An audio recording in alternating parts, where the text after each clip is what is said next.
আসসালামু আলাইকুম। বিডিভিউজ ইনফোটেইনমেন্টে স্বাগত জানাচ্ছি আমি সাবরিনা কাজী। ক্ষোভের আগুনে পুড়ছে সুদান। সেনা অভ্যুত্থানের বিরুদ্ধে রাস্তায় নেমেছে জনতা। 25 অক্টোবর শীর্ষ সেনা কর্মকর্তা জেনারেল আবদেল ফাত্তাহ আল বুরহান অন্তর্বর্তীকালীন সরকার ভেঙে দিয়ে জরুরি অবস্থা জারি করেন। প্রধানমন্ত্রী আবদুল্লাহ হামদক সহ গৃহবন্দী করা হয় সুদানের বেসামরিক নেতাদের। ইসরায়েলের স্বার্থে সেনাবাহিনীর কথিত এ অভ্যুত্থান মানতে নারাজ জনতা।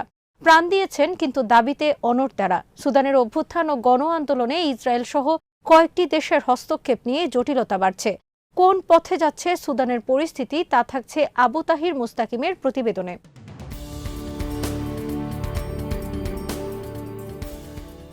সেনা অভ্যুত্থানের বিরুদ্ধে বিক্ষোভ প্রতিবাদের মধ্যে জাতিসংঘ মহাসচিব অ্যান্তোনিও গুতেরেস জনতার বিক্ষোভ আমলে নিয়ে বৈধ সাংবিধানিক ব্যবস্থায় ফিরে যেতে সেনাবাহিনীর জেনারেলদের প্রতি আহ্বান জানিয়েছেন। 2019 সালের এপ্রিলে ওমর আল বশির ও তার সরকারের পতনের পর সামরিক বেসামরিক যৌথ সরকার গঠন করে ক্ষমতা ভাগাভাগির কথা স্মরণ করিয়ে দিয়েছেন গুতেরেস।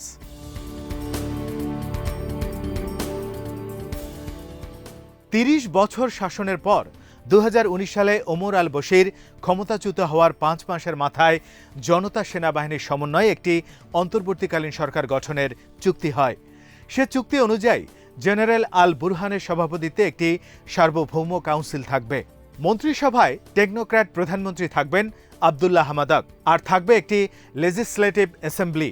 2022 সালে নির্বাচন হওয়ার আগ পর্যন্ত এদের প্রত্যেকের আলাদা দায়িত্ব নির্ধারণ করা হয়েছে। গুতেরেসের বক্তব্যের পর দৌড়ঝাঁপ শুরু করেছেন সুদানে নিযুক্ত জাতিসংঘের দূত।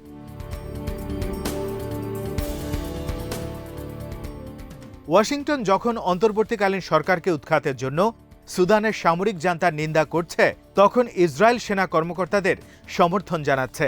সুদানে চলমান সামরিক অভ্যুত্থানের বিষয়ে অবস্থান নেয়ার ক্ষেত্রে ইসরায়েল ও যুক্তরাষ্ট্র দুই বিপরীত মেরুতে রয়েছে। তেল আবিব মনে করে সুদান এমন একটি মিত্র দেশ যেটি সাবেক মার্কিন প্রেসিডেন্ট ডোনাল্ড ট্রাম্পের মধ্যস্থতায় ইসরায়েলের সাথে গত বছরের সম্পর্ক স্বাভাবিকীকরণ চুক্তিতে রাজি হয়েছিল।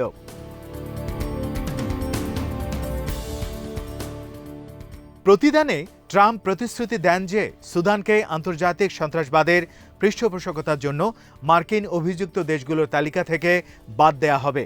ট্রাম্পের এ প্রস্তাব সুদানের কাছে লোভনীয় মনে হয়, কারণ খার্তুম এর আগে 1998 সালে কেনিয়া এবং তানজানিয়ায় মার্কিন দূতাবাসের সন্ত্রাসী হামলার শিকারদের জন্য $335 মিলিয়ন ক্ষতিপূরণ দিয়েছে।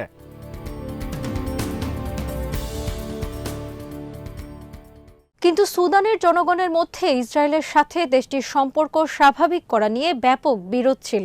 সুদানের সব রাজনৈতিক দল সে সময় ঐক্যবদ্ধভাবে এ উদ্যোগের প্রতিবাদ জানায়। তাদের পক্ষ থেকে বলা হয়, নির্বাচিত ছাড়া কোনো অন্তর্বর্তীকালীন সরকার এ বিষয়ে সিদ্ধান্ত নিতে পারে না।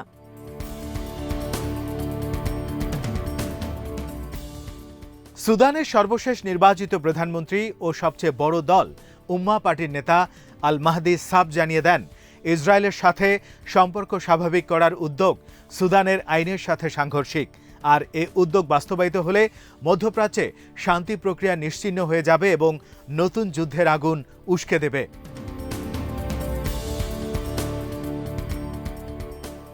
আরেক রাজনীতিক কামাল ওমর আরও স্পষ্ট করে বলে দেন, আঞ্চলিক ও আন্তর্জাতিক গোয়েন্দা সংস্থাগুলোকে সন্তুষ্ট করতে অন্তর্বর্তী সরকারের নামে সুদানের অবস্থানকে হাইজ্যাক করা হয়েছে।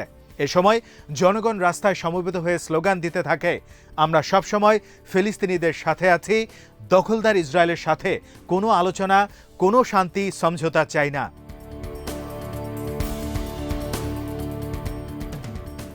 বিভক্তি রেখা এতটাই স্পষ্ট দৃশ্যমান ছিল যে কেউ সহজেই বুঝতে পারে সুদানের সামরিক বাহিনী ট্রাম্পের প্রস্তাব গ্রহণ করতে আগ্রহী ছিল, আর প্রধানমন্ত্রী আবদুল্লাহ হামদকের নেতৃত্বে দেশটির বেসামরিক সরকার ইহুদিবাদী শাসকের সাথে সক্রিয় সম্পর্ক স্থাপনের বিরোধী ছিল।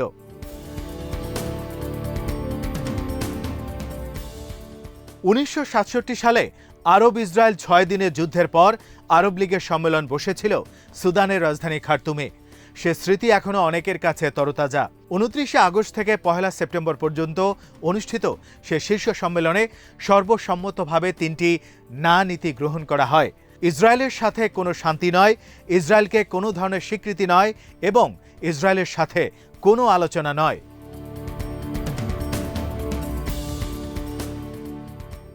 কিন্তু 2020 সালের অক্টোবরে এসে সুদানের সে অবস্থান বদলে ফেলে জেনারেল বুরহানের নেতৃত্বাধীন সেনাবাহিনী। তবে এ নিয়ে সতর্কবাণী উচ্চারিত হয়েছিল খোদ ইসরায়েলি গণমাধ্যমে।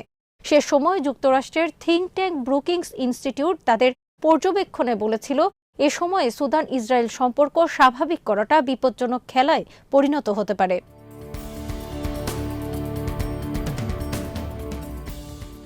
অভ্যন্তরীণ হিসাব নিকাশ সম্পর্কে সচেতন ইসরায়েল সুদানের সেনাবাহিনী এবং গোয়েন্দাদের সাথে ঘনিষ্ঠ যোগাযোগ রেখে চলছিল। ইসরায়েল এবং সুদানের সামরিক নেতৃত্বের মধ্যে দ্বিপাক্ষিক সম্পর্ক জোরদার হতে থাকে। 2020 সালের ফেব্রুয়ারি মাসে সাবেক ইসরায়েলি প্রধানমন্ত্রী বেঞ্জামিন নেতানিয়াহু উগান্ডায় জেনারেল আবদেল ফাত্তাহ আল বুরহানের সাথে দেখাও করেন।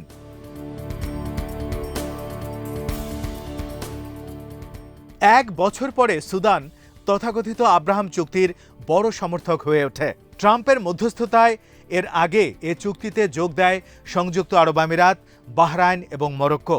সুদানের সামরিক বাহিনীর মাধ্যমে স্বার্থ আদায়ে সফল হয়ে বেসামরিক সরকারকে পাত্তা দেয়নি ইসরায়েল। আর এ ঘটনায় প্রেসিডেন্ট জো বাইডেনের নেতৃত্বাধীন যুক্তরাষ্ট্রের নতুন প্রশাসনকে বিরক্ত করে তোলে।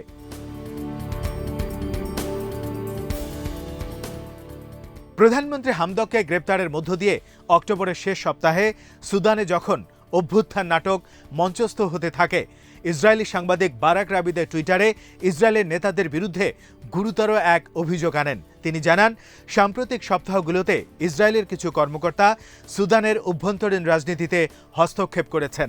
খার্তুমে এখন যা ঘটছে সে সম্পর্কে ইসরায়েল কি জানত তা নিয়ে বড় প্রশ্ন তৈরি হয়েছে।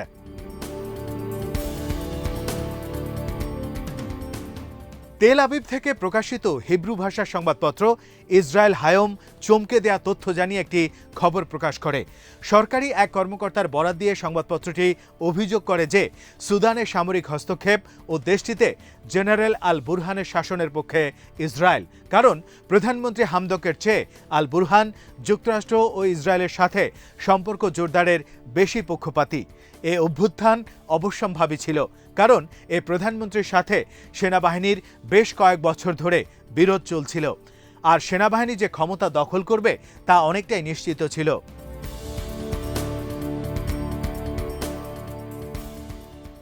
কিন্তু যুক্তরাষ্ট্রের কাছে অভ্যুত্থান ছিল অগ্রহণযোগ্য।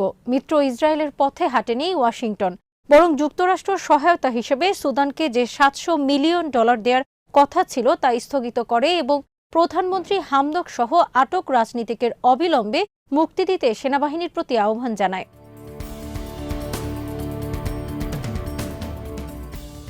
ওয়াশিংটনের এ কঠোর অবস্থানে উদ্বিগ্ন তেল আবিব, কেননা ইসরায়েলের সাথে সম্পর্ক স্বাভাবিক করার ব্যাপারে সুদানের সেনাবাহিনীর উপর নির্ভর করেছিল। ইসরায়েলের সাবেক প্রধানমন্ত্রী নেতানিয়াহু সুদানের রাজনৈতিক নেতাদের সাথে কোনো ধরনের সম্পর্ক প্রতিষ্ঠার প্রয়োজনই বোধ করেননি।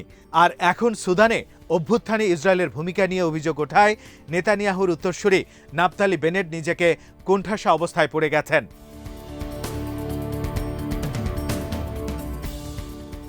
25 অক্টোবরে যুক্তরাষ্ট্রের স্টেট ডিপার্টমেন্টের মুখপাত্র নেড প্রাইস পরিষ্কার জানিয়েছেন, ইসরায়েল ও সুদানের মধ্যে সম্পর্ক স্বাভাবিক করার মতো বিষয়ের পুনর্মূল্যায়ন করা হবে, আর সে মূল্যায়ন করা হবে বেসামরিক অন্তর্বর্তীকালীন সরকার প্রশাসনকে সুদান সেনাবাহিনীর ক্ষমতাচ্যুত করা ও শক্তি প্রয়োগ করে দেশটির গণতন্ত্রপন্থীদের নীরব করার চেষ্টা বিষয়ে বিবেচনায় নিয়ে।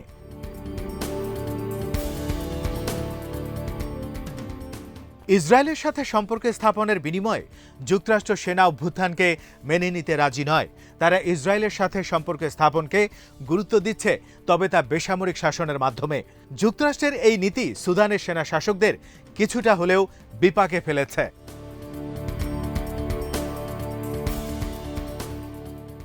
আজ এখানেই শেষ করছি। সমরাষ্ট্র প্রতিরক্ষা ও কূটনীতির নানা তথ্য জানতে চোখ রাখুন বিডিভিউজ ইনফোটেইনমেন্টে। চ্যানেলটি ভালো লাগলে সাবস্ক্রাইব করুন। সংযুক্ত থাকুন আমাদের ফেসবুক পেজে। আল্লাহ হাফেজ।